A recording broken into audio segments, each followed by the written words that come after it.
Hey dear students, yes, this is the second objective of this chapter. The title is alignment. And what is alignment? Alignment refers to the position where data is placed within the boundary of a cell. What does it mean? Means जिस भी cell की boundary के अंदर आप जो भी text type करते हैं उसकी पोजीशन कहाँ होती है, मीन्स किस तरह की पोजीशन में वो एग्जिस्ट कर रहा होता है. ठीक है. And how many types of alignment are there are two types of alignment. Number 1 is horizontal alignment, number 2 is vertical alignment. And this is the area of horizontal alignment. In horizontal alignment there are 3 options. Option number 1 is left align. This is called the left align, center or middle align, and this one is right align. Okay, this area is called, yes, this area is called vertical alignment, and this option is top align, middle align and bottom align. Okay, now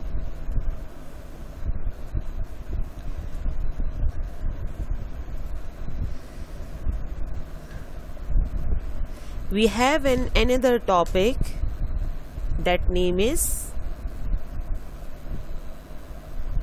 yes, orientation of data.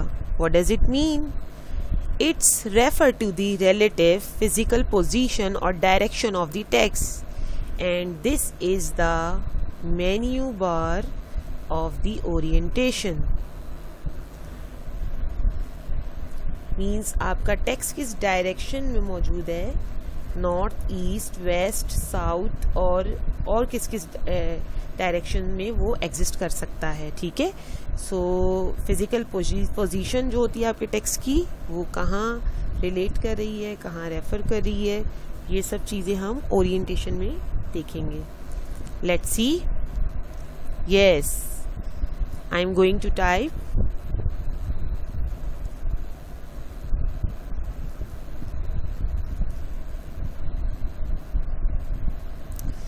Okay,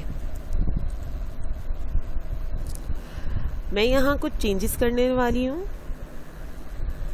in this form. Yes, this is the boundary of a cell, and in the boundary of a cell I have wrote the alignment, the word alignment. Now let's see. I am here and this area is called the vertical alignment. अच्छा, yes, this is called the top align, this one is bottom, and this one is center align. Okay, now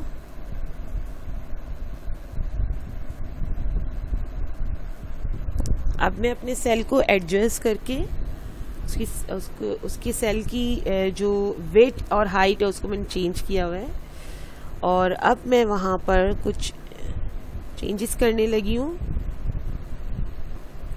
आपने गौर से देखना है.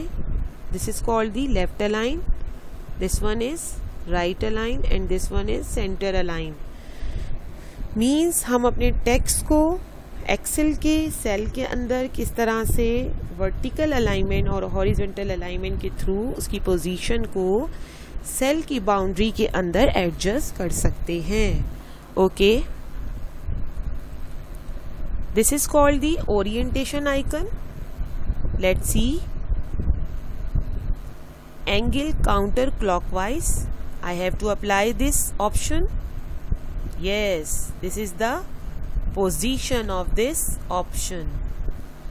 You can see here. आप यहाँ देख सकते हैं. ये देखिए, ये एरो शो कर रहा है, small arrow. This small arrow shows you the direction of this text.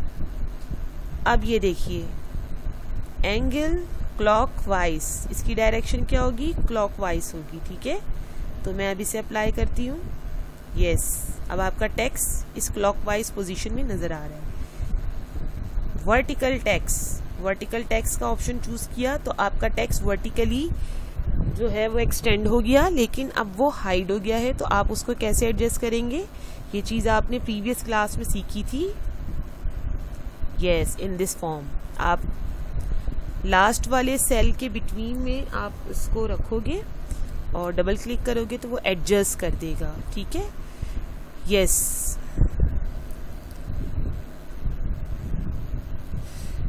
सो अब मैं अपने सेल में कुछ और भी लिखने वाली हूं। यहाँ पे लेट्स सपोज मैंने कुछ भी लिख दिया, ठीक है। नाउ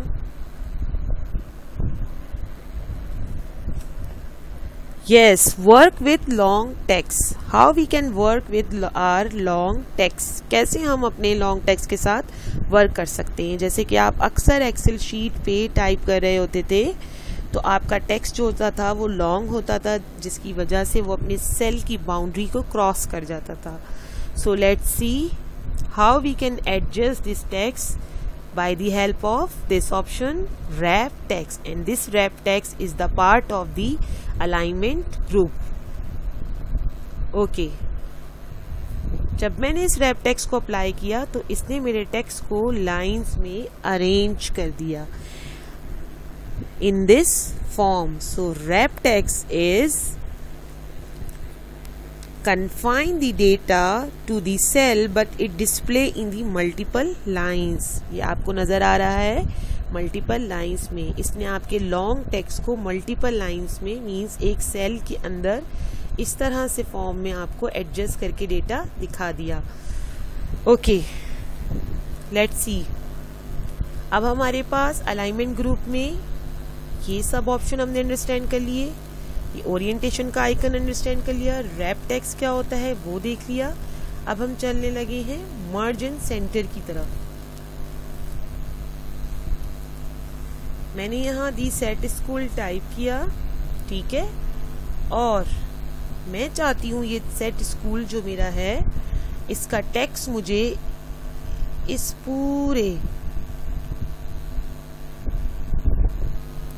पूरे एरिया में मुझे नजर आए। लेकिन ये तो सब सेल्स हैं।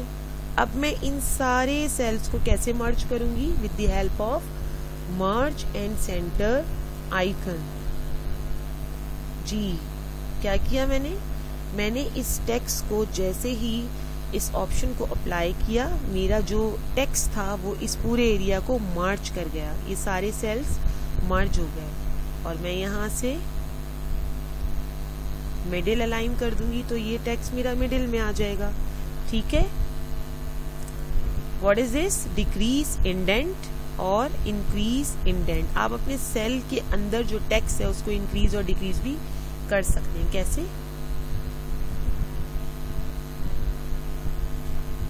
ये देखिए मैं यहाँ कुछ टाइप करने लगी हूँ।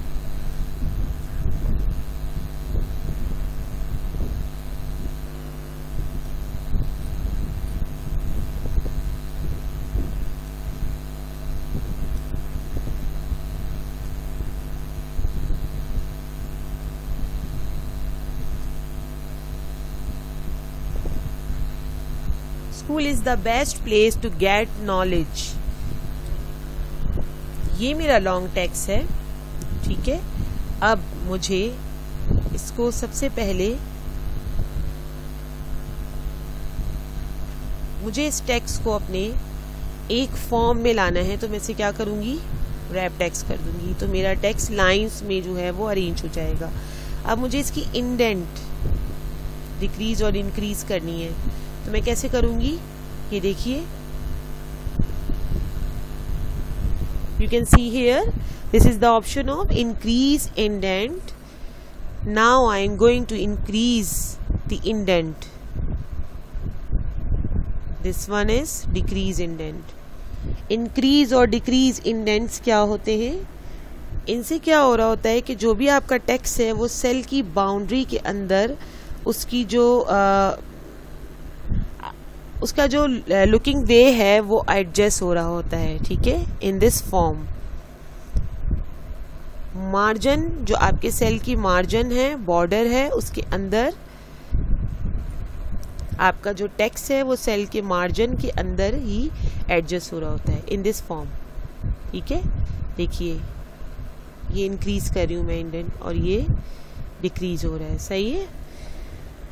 होप कि आपको ये टॉपिक अंडरस्टैंड हो गया होगा और आपने इससे रिलेटेड जो असेसमेंट है उसे ज़रूर अटेम्प्ट करना है। अल्लाह हाफिज़।